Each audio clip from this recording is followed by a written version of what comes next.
তিনটা পাঁচটা হাঁস রান্ধি এটা কিন্তু লালা চাটা ছোট ছোট পিস করে বলে না আমরা রান্ধি ভাই বড় অকারের মধ্যে রান্ধি 30টা 35টা 100 মানে রান্ধি এর মধ্যে ছোট ছোট পিস করে লালা লালা খুলে দেবো মাংস এলাকা আমাকে বড় বড় পিস কাটার লাগে আর আমরা 5 পিস করি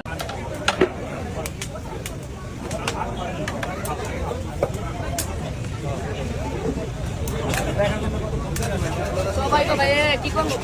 আপনারা এটা